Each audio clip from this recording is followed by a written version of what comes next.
Assalamualaikum warahmatullahi wabarakatuh. Jumpa lagi di Lentera Hitam. Tentunya masih bersama saya Bobby yang akan menceritakan sebuah kisah misteri dan kisah horor.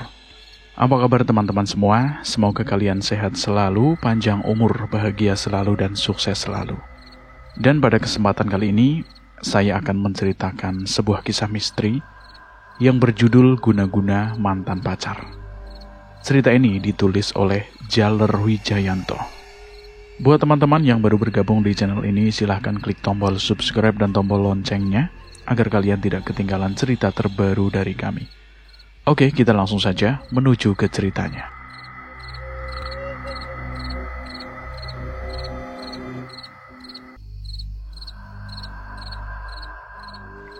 Dengan wajahnya yang mulai sangat serius, Pak Dejarno pun mengatakan jika ada yang membutuhkan bantuannya terkait penyakit aneh yang sedang dialami oleh seorang perempuan muda yang sedang mengalami gangguan kejiwaan. Setelah lama berbincang, Pak Dejarno pun mulai menceritakan perihal kedatangannya ke rumah kontrakan Mas Agung pagi itu. Dengan wajahnya yang mulai sangat serius, Pak Dejarno pun mengatakan jika ada yang membutuhkan bantuannya terkait penyakit aneh yang sedang dialami oleh seorang perempuan muda yang sedang mengalami gangguan jiwa. Saya mana bisa nyembuhin orang yang sedang kurang waras, Pade? Sahut Mas Agung yang merasa sangat terkejut dengan apa yang baru saja disampaikan oleh Pak Dejarno kala itu. Ya, barangkali saja, Gung.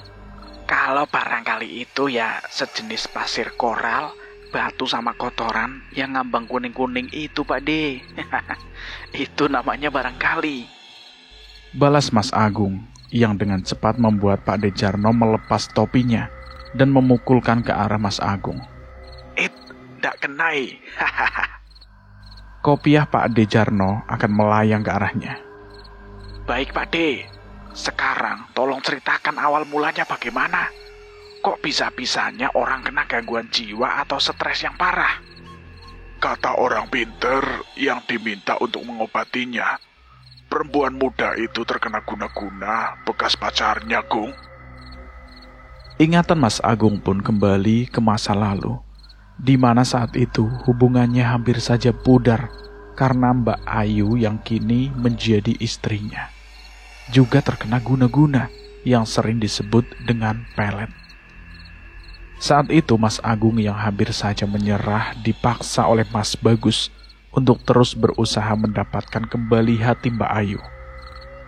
Mas Bagus yang kala itu memang sudah memiliki kemampuan khusus serta mata batin yang sudah terbuka sempurna itu, mengajak Mas Agung untuk menyelesaikan masalah yang sedang dihadapinya di rumah Mbak Ayu. Dan benar saja apa yang telah dikatakan oleh Mas Bagus kala itu. Mbak Ayu yang jadi sangat membenci Mas Agung ternyata sedang dalam pengaruh jin jahat yang dikirim seseorang dukun untuk memutus tali kasih Mas Agung dengan Mbak Ayu. Loh, kamu kok malah bengong, toh, Gung? Jangan sering-sering bengong. Kemarin kucingnya budemu itu mati loh, karena banyakan bengong. Memangnya orang mana yang lagi kena guna-guna hingga menjadi gila itu, Pade? Saya sih yakin kamu pasti kenal juga, Gung, sama orang itu. Loh, kok jadi main tebak-tebakan sih, Pade? Orang ditanya namanya. Mau saya bantu ndak toh? Loh. Dia ngegas.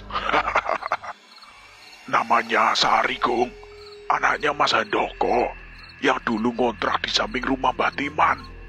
Oh alah, si Sari. Kasihan banget dia, Pade. Mana Pak Handokonya sudah tua banget lagi. Apa Pak Handoko masih dagang kue kacang, Pade? Sudah tidak, Gung. Pabriknya sudah ditutup. Sudah kalah sama kue donat. Terus, ngomong-ngomong kamu bisa bantu ngobatin anaknya Mas Handoko ndak, Gung? Insya Allah, Pade. Insya Allah bisa. Tapi, ngomong-ngomong Pak Handoko sekarang tinggalnya jauh loh, Gung. Jauh, Pade? Jauhan mana sama matahari? Loh, ya jauhan rumah Mas Handoko toh. Kalau matahari sih masih dekat, Gung. Itu di daerah Blok M ada matahari. Departemen Setore. Celetuk Pak Ade Jarno yang berhasil menghindari pertanyaan jebakan dari Mas Agung. Lah, kakek-kakek ini malah tahu kalau ada mall matahari di situ. Bercanda saja kamu ini, Gung. Sahut Pak Ade Jarno yang tangan kanannya sudah memegang kopiah hitam yang masih berada di atas kepalanya.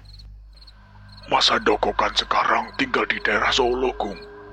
Kamu bisa ndak pergi ke sana? Tanya Pak Ade Jarno dengan suara pelan. Kalau bisa, entar aku juga ikut, Gung. Pak Demu jalan-jalan ke Keraton Solo. Alah Pak De. Sampean ini yang dipikirkan malah jalan-jalannya toh. Lah yo sekalian toh, Gung. Kapan lagi aku holiday ke daerah Jawa Tengah? Kemarin kan aku sudah ke Jogja. Nah gantian dah, sekarang ke Solo. Beberapa hari kemudian, Mas Agung yang sudah selesai mengurus jadwal kerjanya dengan meminta beberapa orang temannya untuk menggantikan posisinya sementara waktu. Memulai perjalanannya ke daerah Solo bersama Pak Ade Jarno.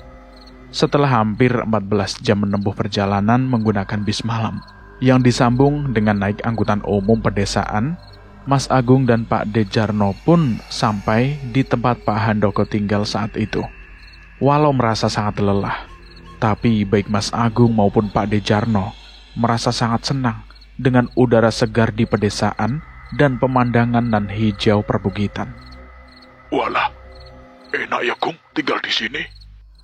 Ujar Pak Ade Jarno yang pemandangannya mulai menyisir ke arah depan melihat perbukitan nan hijau tersebut. Enak Pak De, kalau cuma sehari 2 hari sampai seminggu. Lama-lama kita pasti akan bosan juga Pak De. Orang kita ndak punya pekerjaan tetap di sini kok. Balas Mas Agung yang duduk santai sambil menghisap rokok kesukaannya. Mana ini Mas Handokonya? Diminta jemput jam 7, malah belum nongol juga, Gung. Gumam Pak Ade Jarno yang mulai bosan menunggu.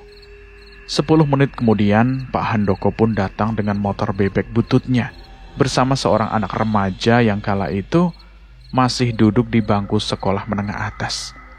Dan setelah perbincang-bincang sejenak, Mas Agung, Pak Ade Jarno, Pak Handoko, dan anak remaja yang bernama Taufik mulai meninggalkan tempat di mana Pak Ade Jarno dan Mas Agung menunggu. Setelah melewati jalan di samping kanan dan kirinya, membentang persawahan yang sangat luas. Motor yang dikendarai Pak Handoko dan juga Taufik pun mulai memasuki sebuah gapura yang tertera nama sebuah dusun di atasnya. Dan setelah 10 menit berjalan melewati rumah-rumah warga sekitar, Mas Agung dan Pak Ade Jarno pun dikejutkan dengan suara jeritan dan tangisan dari seorang perempuan.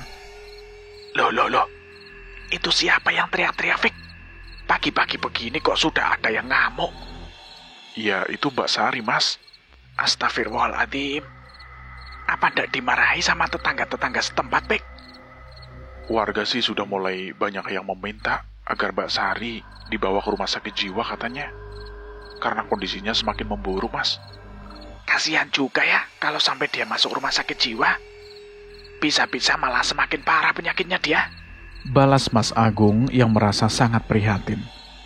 Sesampainya Mas Agung dan Pak Ade Jarno di rumah Pak Handoko, keduanya pun diminta untuk beristirahat sambil minum kopi dan juga menyantap pisang goreng hangat pagi itu. Sementara itu, Pak Handoko pun mulai menceritakan kondisi hidupnya yang semakin sulit setelah Sari kehilangan kewarasannya. Saya sudah tidak punya uang yang cukup untuk membayar dukun, tabib, dan orang-orang yang mengaku bisa mengobati Sari, Mas. Kami sudah menghabiskan banyak uang untuk mengobatinya, tapi hasilnya belum ada. Ujar Pak Handoko dengan penuh kejujuran.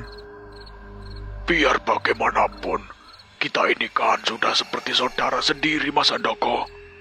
Semoga kedatangan saya sama keponakan saya ini, Agung, bisa membantu Mas Handoko dan keluarganya. Syukur-syukur bisa mengobati Dek Sari hingga sembuh total. Balas Pak Ade Jarno yang sontak membuat keluarga Pak Handoko merasa senang mendengarnya.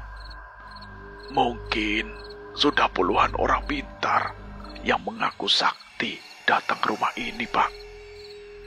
Dan sudah puluhan kali juga kami membeli abu rampe yang diminta orang-orang itu sebagai syaratnya. Ujar Pak Handoko menjelaskan kepada Pak D. Lain kali ndak usah mau kalau disuruh membeli abu rampe seperti itu, Pak Handoko. Pakai abu rokok saja sudah cukup kok. Sahut Mas Agung yang membuat Pak D Handoko ikut tertawa mendengarnya. Selesai berbincang-bincang dengan Pak Handoko dan seluruh keluarganya, Mas Agung pun langsung diantar ke sebuah rumah kecil yang ada di belakang rumah utama dari keluarga Pak Handoko.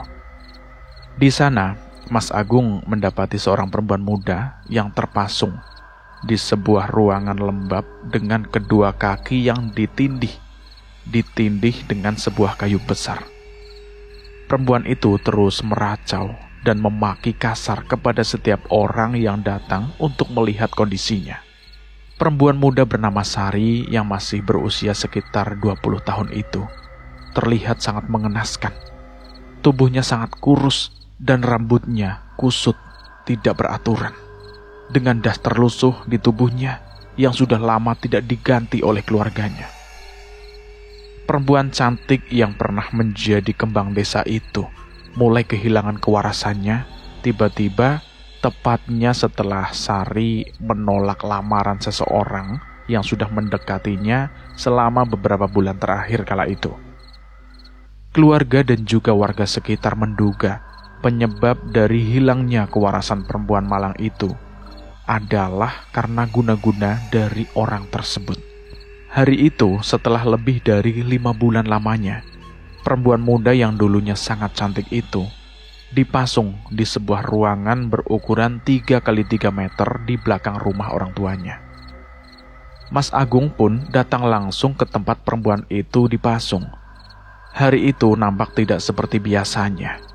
Padahal ketika perempuan muda bernama Sari itu didatangi seseorang, maka Sari yang sudah hilang kewarasannya itu akan meracau, memaki, bahkan mengamuk.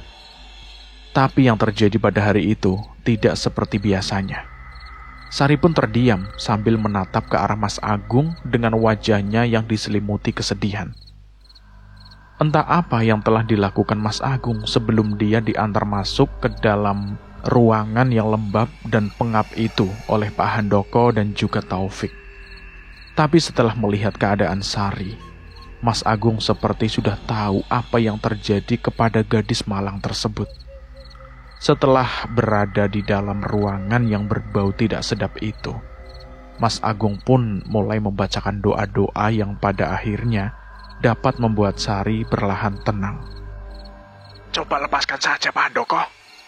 Kasihan anak bapak, nanti bisa-bisa dia lumpuh karena kakinya ketindih batang pohon kayu randu itu.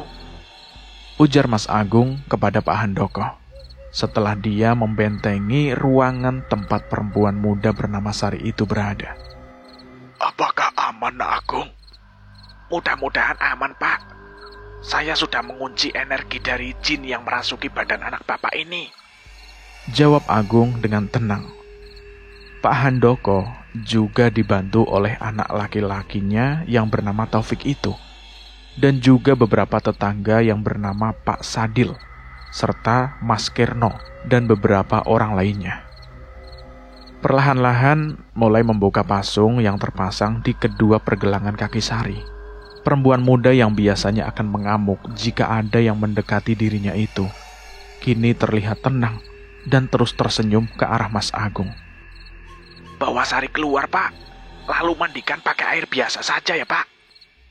Pinta Mas Agung kepada Pak Handoko, yang sontak membuat Pak Handoko serta keluarganya, juga para tetangga-tetangganya itu terheran-heran saat itu. Sekarang tinggalkan saya di sini sendiri ya. Saya mau mencoba menelusuri dari mana makhluk gaib ini yang sudah lama di dalam tubuh Sari selama ini. Imbuh Agung yang menjelaskan kepada Pak Handoko dan yang lainnya.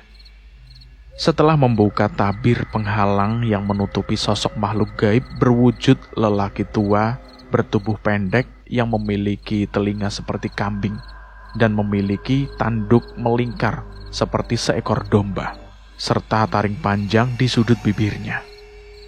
Mas Agung pun langsung mengajak berkomunikasi sosok makhluk gaib yang selalu menutupi kedua lubang telinganya dengan daun telinga miliknya yang sangat lebar dan panjang. Awalnya, Mas Agung hanya menanyakan siapakah orang yang menyuruh makhluk gaib itu untuk menempati raga tanpa sukma milik Sari. Tapi karena sosok makhluk gaib yang menyeramkan itu seolah tidak mendengar apa yang telah dikatakan oleh Agung. Akhirnya Agung pun memanggil sosok pedang kembar untuk membantunya. Jangan pura-pura budek lah. Cepat katakan, aku sudah tidak tahan sama baunya tempat ini. Ujar Agung yang membuat beberapa orang yang tersisa di tempat itu merasa bingung. Oh alah, pantas saja. Setan berwujud kambing ini tidak mau ngomong. Masih banyak orang toh di luar sana. Gumam Agung yang langsung keluar dari ruangan pengap beraroma tidak sedap itu, sambil meminta kepada orang-orang yang masih ikut menunggu Mas Agung untuk pergi menjauh sebentar. Setelah memastikan tidak ada lagi orang yang berada di sekitar rumah kecil itu, Agung pun langsung memberikan kode kepada Dwi Pangga untuk menghajar sosok makhluk gaib yang selama ini berada dalam tubuh Sari. Dan setelah mendapatkan beberapa kali hantaman dari energi besar milik Dwi Pangga, sang pedang kembar, makhluk gaib bertelinga panjang dan lebar itu pun mau bicara siapa dia yang sesungguhnya. Aku hanya makhluk suruhan, Tuan. Tolong lepaskan aku. Jangan kau musnahkan aku. Siapa namamu? Dan siapa yang menyuruhmu? Namaku adalah Kuntakelana, Tuan. Aku adalah jin pesuruh dari seorang dukun sakti yang juga memiliki jin-jin perewangan lainnya. Dan dia juga memiliki kesaktian yang sangat tinggi. Lalu, selain dukun sakti yang mengirimmu masuk ke dalam tubuh perempuan itu, adakah hal lain yang kau tahu, Kunta? Aku menempati tubuh gadis itu ketika dia dalam keadaan sudah kosong. Atau dengan kata lain, sukmanya telah diambil oleh makhluk lain, Tuan. Loh, terus sukmanya Sari sekarang di mana? Kamu jangan bohong sama saya ya. Saya potong telinga kamu. Potong habis pakai pedang ini loh kamu. Ujar Mas Agung seraya memberikan kode kepada Dwi Pangga untuk berubah kembali menjadi bilah pedang kembar. Sementara itu di luar rumah, Pak Handoko, Pak Dejarno yang mendengar Agung terus menggerutu sendirian di dalam rumah kecil tempat Sari dipasung. Dia pun mulai merasa khawatir. Pasalnya, Pak Dejarno belum pernah mendapati Agung melakukan hal yang seperti itu sebelumnya. Waduh, gantian keponakan saya yang gila ini. Ujar Pak Dejarno yang perlahan berjalan mendekati rumah kecil tempat Mas Agung berada. Pak Handoko yang berjalan di belakang Pak Dejarno pun merasa sangat khawatir dengan apa yang sedang terjadi dengan Mas Agung saat itu. Dan mau tidak mau, keduanya pun meneriaki Mas Agung dan memanggilnya untuk segera keluar. Gung, woi, Agung, kamu ngomong sama siapa, woi? Waduh, repot jadinya kalau kamu ikut jadi gila. Mana sudah sinting sedari lahir kamu itu. Seru Pak Dejarno yang terdengar sangat jelas oleh Mas Agung. Itu, gara-gara kamu, Pak Deko menganggap aku ikutan gila kan? Tak potong-potong juga loh kamu. Seru Agung dari dalam ruangan kecil tersebut. Waduh, siapa yang mau dipotong-potong itu Mas Handoko? Cepatlah, sampean masuk duluan saja. Ujar Pak Dejarno sambil mendorong tubuh kurus Pak Handoko untuk masuk ke dalam ruangan pengap itu. Saya ndak kenapa-napa, Pak De. Ini saya lagi menginterogasi demit yang merasuki tubuh Sari. Pak De sama Pak Handoko, jangan kesini ya. Kalau ndak mau jin ini masuk ke tubuh sampean berdua. Ujar Agung yang membuat Pak Handoko mengurungkan niatnya untuk masuk ke dalam ruangan tersebut. wasem tenan si Agung itu. Lah mosok jin pakai diinterogasi. Anak itu memang bisa-bisaan. Ujar Pak Dejarno yang langsung menarik lengan Pak Handoko yang mengajaknya menjauh dari tempat Mas Agung berada. Wah, Mas Agung sudah benar-benar sakti ya, Mas. Saya kagum sama dia. Karena baru pertama kali ini saya melihat Sari langsung terdiam ketika diobati. Biasanya dia akan mengamuk dan memaki orang-orang yang mendekatinya. Ujar Pak Handoko menceritakan kepada Pak Dejarno. Loh, semua itu kan berkat kekuatan Allah semata, Mas Handoko. Kita ini hanya orang biasa yang tidak bisa apa-apa. Cuma si Agung ini memang tahu syariat. Syariat sama doa-doa yang kita sebagai orang awam ini nggak paham.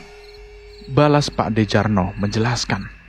Ucap syukur ke Allah Subhanahu wa Ta'ala, Mas Handoko. Mohon kesembuhan buat Sari. Jangan terlalu mengagungkan si Agung. Dia mah cuma bocah geblek yang kagak bisa apa-apa. Imbuh Pak Dejarno menasehati Pak Handoko. Agung yang masih berada di dalam ruangan kecil yang lembab dan juga berbau tidak sedap itu, terus menanyakan di mana Sukmasari berada saat ini. Kalau Tuhan tidak mempercayaiku, datanglah ke rumah dukun yang menyuruhku. Dia tinggal di sebuah daerah bernama Pringsewu. Aku yakin dengan kemampuan Tuhan yang sangat hebat ini, Tuhan bisa mencari tahu lebih jelas lagi tentang apa yang terjadi pada perempuan kosong tanpa jiwa itu. Apakah kau akan memberitahu di mana dukun itu berada, Kunta-Kuntala? Tanya sosok Dwi Pangga yang telah kembali ke wujud manusia dengan tegas.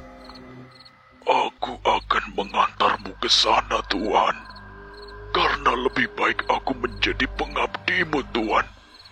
Aku yakin kau dapat menuntunku menuju jalan kebaikan. Bisa-bisanya kamu mau merayu saya ya? Pokoknya saya minta kamu antarkan saya ke rumah dukun itu.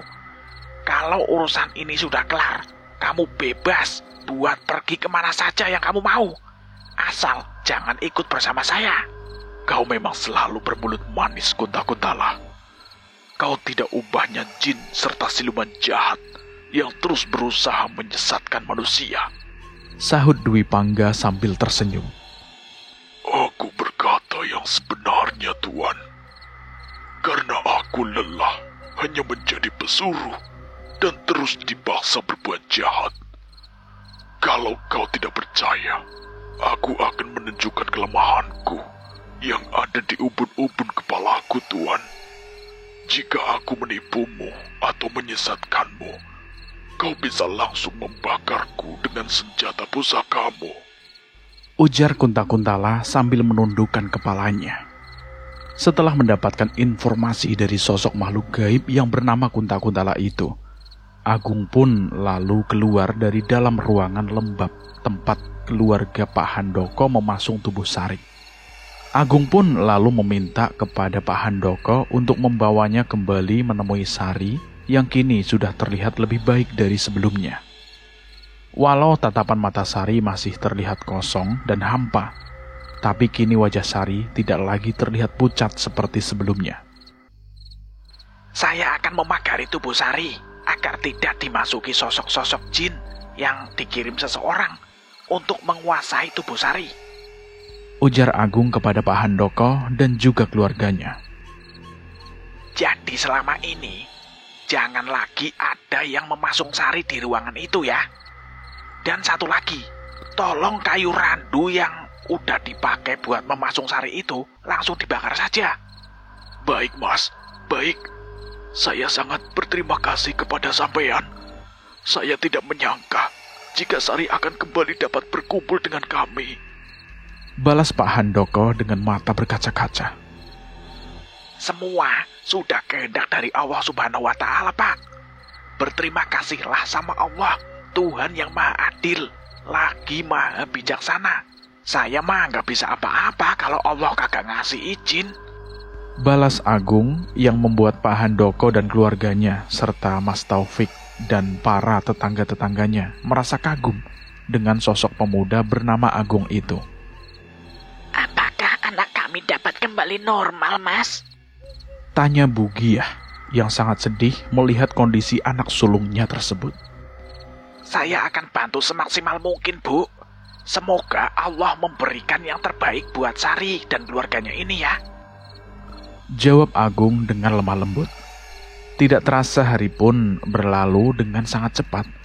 Dan ketika malam tiba, Mas Agung pun telah mempersiapkan tempat untuk melakukan perjalanan gaib menemui sosok dukun yang sudah membuat Sari kehilangan kewarasannya. Setelah membuat pagar gaib yang membentengi ruangan tempat Agung berada, tanpa menunggu lagi, Agung pun langsung melesat pergi bersama Dwi Pangga dan juga sosok Kunta Kuntala.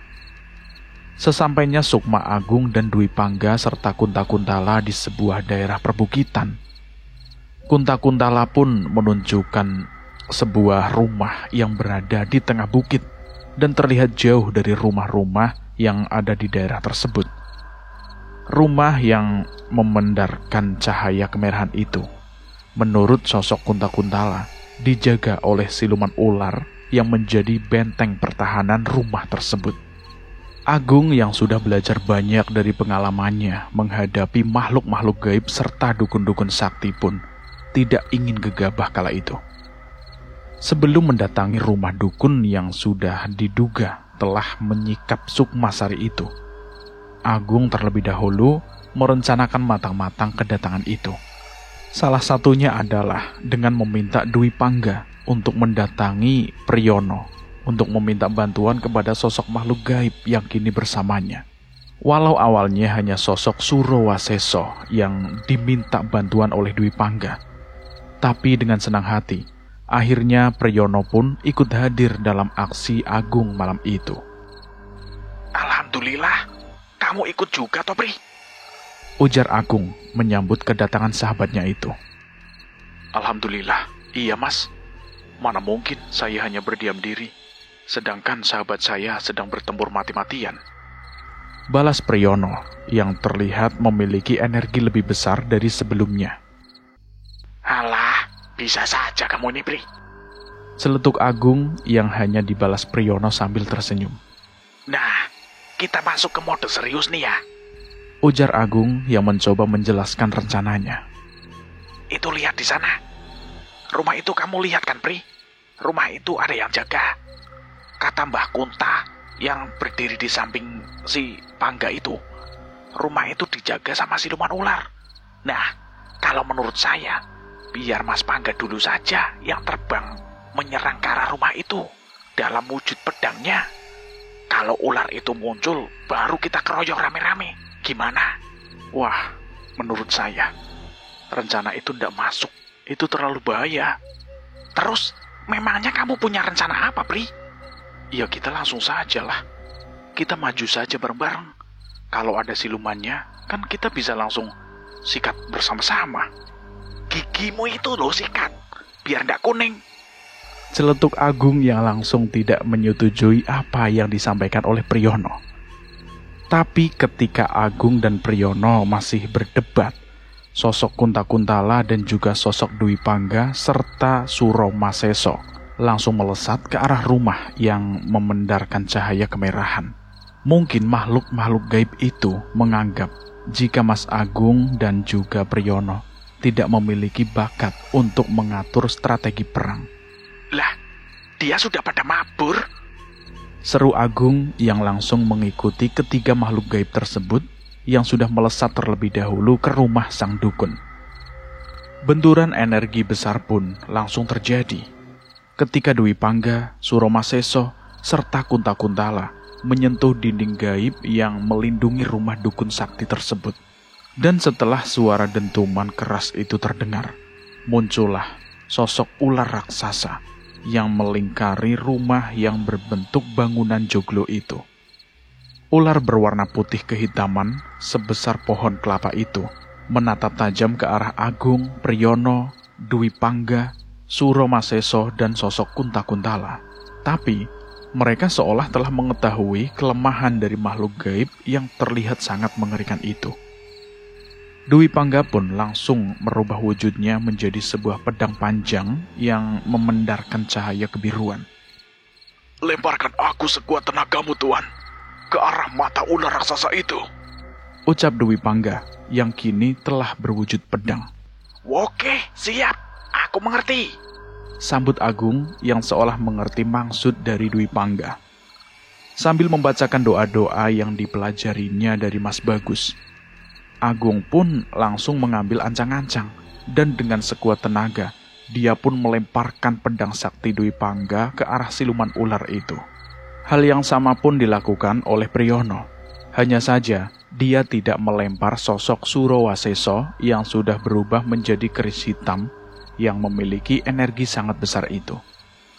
Saat itu, bukan hanya keris saktinya yang melesat ke arah siluman ular, tapi Priyono ikut terbang melesat sambil menggenggam keris pusakanya tersebut. Setelah pagar gaib yang melindungi rumah tersebut dapat ditembus dan dihancurkan oleh pedang sakti Dwi Pangga, Priyono pun langsung menyusul masuk dan mengarahkan kerisnya ke arah ular raksasa itu.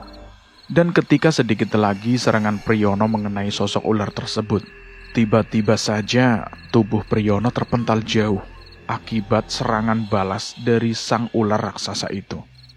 Mengetahui jika Priyono dalam bahaya, Agung pun langsung melesat ke arah Priyono dan dengan sigap mampu menangkap tubuh yang sudah tidak berdaya itu.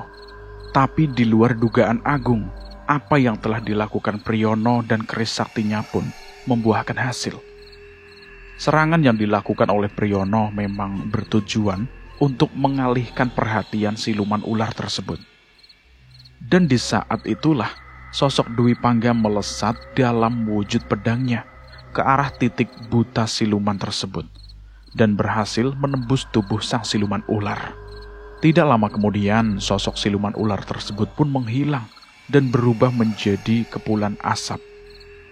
Hal itu menandakan jika sosok yang melindungi rumah tersebut telah musnah akibat luka yang didapatkannya dari Dwi Pangga. Pri, kamu udah apa-apa toh? Aman, Mas Agung, saya tidak apa-apa. Tidak lama kemudian, beberapa makhluk gaib lainnya pun bermunculan dari dalam rumah tersebut. Sang dukun sepertinya sudah tahu jika malam itu Agung dan Priyono serta Dwi Pangga dan juga Suro Mahesa akan datang menyerangnya. Dua sosok makhluk bertubuh besar yang diselimuti bulu hitam yang sangat panjang. Ia pun langsung melesat ke arah Mas Agung dan juga Priyono. Sementara itu dua makhluk gaib lainnya sudah mendapatkan lawan yang sepadan, yaitu Dwi Pangga dan juga Suro Mahesa. Pertempuran gaib pun terjadi malam itu, dan hanya menyisakan sosok Kunta-Kuntala yang perlahan menjauhi medan pertempuran. Sempat dikira akan melarikan diri, tapi ternyata sosok Kunta-Kuntala melesat ke arah bawah sesaat setelah seorang terlihat membuka pintu rumah tersebut. Walau tidak memiliki kekuatan besar, tapi dengan keahliannya merasuki tubuh seseorang, sosok Kunta-Kuntala pun langsung menggunakan keahliannya itu untuk merasuki tubuh sang dukun yang sebelumnya telah menjadi majikannya. Setelah menguasai tubuh sang dukun itu, Kunta-Kuntala pun langsung meminta makhluk-makhluk gaib yang menjadi perewangan sang dukun untuk menghentikan pertempuran mereka. Dan setelah itu, Kunta-Kuntala yang kini berada dalam tubuh seorang laki-laki parubaya itu membebaskan keempat jin yang sedang beradu kesaktian dengan Sukma Agung dan juga Priyono, serta dengan sosok Dwi Pangga dan juga Suro Mahesa. Selain dapat menguasai tubuh seseorang, Kunta-Kuntala pun mampu mengontrol orang tersebut. Hal itu terbukti dari ucapan sang dukun yang merapalkan mantra yang membuat keempat jin perewangan serta sosok Kunta-Kuntala terbebas dari jerat ilmu yang mengekang mereka. Setelah Kunta-Kuntala terbebas dari ilmu yang mengikat dirinya dan menjadikannya perewangan dari sang dukun, Akhirnya Kunta-Kuntala pun keluar dari dalam tubuh dukun tersebut sambil membawa serta sukma sang dukun. Dan betapa terkejutnya lelaki parubaya yang memang berprofesi sebagai dukun itu, dukun aliran hitam, ketika menyadari jika dirinya sudah terkepung. Sekarang, tanyakanlah kepada manusia ini, Den. Di mana dia telah mengurung sukma gadis itu? Ujar sosok Kuntala kepada Sukma Agung. Sempat ingin melakukan perlawanan, tapi akhirnya sukma sang dukun itu pun tidak mampu berbuat apa-apa setelah Dwi Pangga dan juga Surawaseso melemahkan kekuatannya. Mengetahui jika dia tidak memiliki kemampuan untuk melawan, akhirnya sukma dukun tersebut langsung mengajak sukma Mas Agung, Priyono, dan juga Dwi Pangga, serta Surawaseso dan juga sosok Kunta-Kuntala menuju tempat dia menahan sukma-sukma dari orang-orang yang telah dikerjainya. Edan, dukun sialan. Bisa-bisanya dia mengurung sukma orang sebanyak ini. Agung merasa sangat terkejut ketika mendapati lebih dari 10 sukma orang di tempat itu. Sekarang aku minta kau mengembalikan sukma-sukma orang-orang yang tidak bersalah ini ke tubuh mereka masing-masing. Biar aku yang melakukannya, Tuan. Itu memang sudah menjadi tugasku. Sambung sosok Kunta-Kuntala yang terlebih dahulu membawa Sukma Sari kembali ke tubuhnya dengan ditemani oleh Dwi Pangga.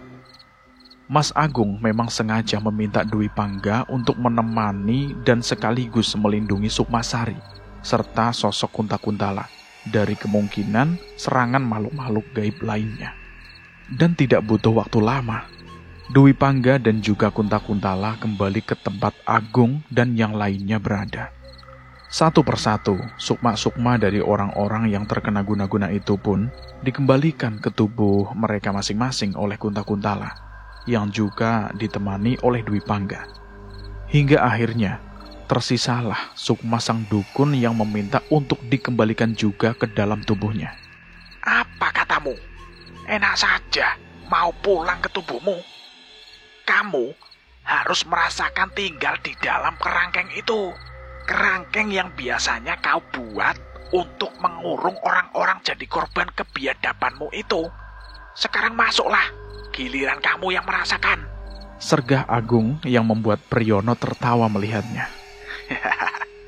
Sampean itu memang benar sekali, Bang.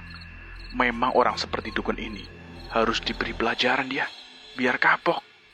Ya iyalah, harus diberi pelajaran, biar kapok dia. Setelah selesai, Agung pun berpamitan kepada Priyono. Mereka harus kembali ke dalam tubuh mereka masing-masing sebelum fajar datang menyingsing. Kalau urusan sampean sudah selesai, mampir ke rumah saya ya. Nanti tak kasih sego tiwul, jos pokoknya. Iya Pri, kapan-kapan ya. Aku ndak punya ongkos kalau harus main ke rumah kamu. Sebelum Agung pergi, dia menyempatkan diri mengucapkan terima kasih kepada sosok Kunta-Kuntala. Karena berkat bantuan dari makhluk gaib itulah, Agung dapat membebaskan Sukma Sari dan beberapa orang lainnya. Jika diizinkan, saya ingin ikut bersama kalian, Den. Ujar Kunta-Kuntala yang seolah enggan berpisah dengan Mas Agung. Silahkan saja, tapi jangan nakut-nakutin keluarga saya ya. Balas Agung yang langsung disambut anggukan kepala dari sosok tersebut. Singkat cerita, Agung pun kembali ke tubuhnya yang berada di sebuah ruangan di rumah Pak Handoko. Dan ketika adzan subuh berkumandang, Agung pun terbangun setelah Pak Dejarno mengetuk pintu kamar yang ditempati oleh Mas Agung. Dak. Gung, Agung, bangun Gung, sholat subuh. Seru Pak Dejarno dengan suara lantang. Yalah, Pak Deni tahu aja kalau kerjaanku sudah selesai. Semua orang juga sudah tahu, Gung. Kan si Sari sudah sadar. Itu lihat, dia sedang mengobrol bersama ibu dan adiknya siapa itu namanya? Salim apa siapa itu? Balas Pak Dejarno yang membuat Mas Agung tersenyum sambil menggaruk kepalanya. Bagaimana menurut teman-teman tentang cerita ini? Silahkan tulis di kolom komentar. Cerita ini selesai sampai di sini dan saya mohon maaf jika ada kesalahan kata. Saya pamit undur diri. Wassalamualaikum warahmatullahi wabarakatuh.